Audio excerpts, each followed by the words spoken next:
بسم اللہ الرحمن الرحیم۔ احمد فراز کا ایک شعر ہے کہ اور فراز چاہیے کتنی محبتیں تجھے، ماؤں نے تیرے نام پر بچوں کا نام رکھ دیا۔ احمد فراز نے یہ شعر اس وقت کہا تھا جب اس کو شہرت حاصل ہو گئی تھی اور اس کے نام پر ماؤں نے اپنے بچوں کے نام رکھنے شروع کر دیے تھے۔ جیسے کسی زمانے میں صدام حسین کو شہرت حاصل ہوئی تو اس زمانے میں جو بچے پیدا ہوئے ان کے نام صدام حسین کے نام پر رکھے گئے، یا جیسے کسی زمانے میں یاسر عرفات کو شہرت حاصل ہوئی تو بہت سے بچوں کے نام یاسر عرفات کے نام پر یاسر رکھے گئے۔ اب شہرت مقدر ہوئی ہے مفتی شمائل ندوی صاحب کے لیے، اور اس طرح کی شہرت کے کیا عرب اور کیا عجم، ہر جگہ مفتی شمائل ندوی صاحب کا جو ہے ذکر ہو رہا ہے۔ تو ایسے میں بہت سے حضرات نے سوال بھیجا، معلوم کر رہے ہیں کہ ہمارے ہاں جو بچے ہیں کیا ان کا نام ہم شمائل رکھ سکتے ہیں، یا جو بچہ ہمارے ہاں پیدا ہونے والا ہے اگر لڑکا پیدا ہوتا ہے تو کیا ہم اس کا نام شمائل رکھ سکتے ہیں؟ تو جواب میں عرض ہے، دیکھیں ہمارے یہاں عام طور سے ایسا ہوتا ہے کہ کوئی لفظ مشہور ہو جاتا ہے تو اس پر نام رکھنا شروع کر دیتے ہیں۔ گھر کی جو مستورات ہوتی ہیں، بعض مرتبہ وہ ٹی وی سیریل دیکھ رہی ہوتی ہیں، ٹی وی پر سیریل دیکھ رہی ہوتی ہیں تو وہاں کسی کیریکٹر کا نام ان کو پسند آ جاتا ہے تو وہ اٹھا کے رکھ دیتی ہیں۔ بعض مرتبہ اس طرح کے نام رکھ دیے جاتے ہیں کہ جو بالکل میننگ لیس ہوتے ہیں، کوئی ان کا مطلب اور کوئی مفہوم نہیں ہوتا ہے۔ تو بچوں کا نام رکھتے وقت اس کا خیال کیا جانا چاہیے کہ ایسے لفظ کا انتخاب ہونا چاہیے جس کا صحیح مطلب ہو، جس کے صحیح معنی ہو، اس لیے کہ یہ والدین کی ذمہ داری ہے کہ وہ اپنے بچوں کا نام صحیح رکھیں۔ تو اس لیے ہرگز ایسا نہیں کرنا چاہیے کہ کوئی لفظ کہیں سے سن لیا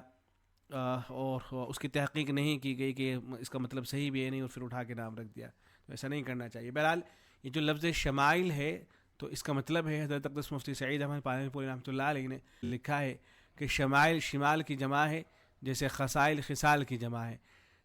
اور شمال کے معنی ہے طبیعت، عادت اور اخلاق کے۔ ایسے ہی لکھا گیا ہے شمائل کے معنی کہ حلیہ، شکل، وضاقتہ، صورت، عادات، خصائل، اخلاق، خصلتیں، عادتیں، یہ سب جو ہے شمائل کے معنی ہے۔ ایک شعر ہے، دیکھو بشر میں صنعت خلاق روزگار، سب ایک ہیں مگر ہیں شمائل الگ الگ۔ کہ انسان میں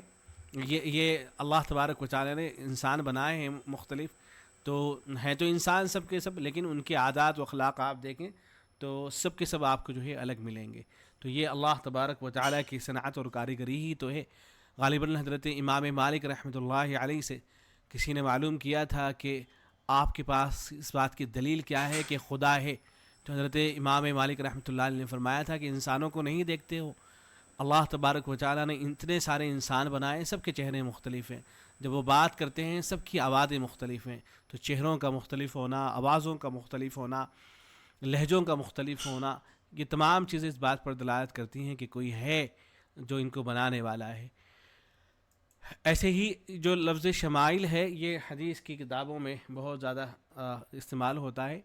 تو جہاں جو حدیث کی کتابیں ہوتی ہیں ان میں جب شمائل کا لفظ بولا جاتا ہے تو اس سے مراد ہوتا ہے حضور صلی اللہ علیہ وسلم کی زندگی کے مختلف پہلو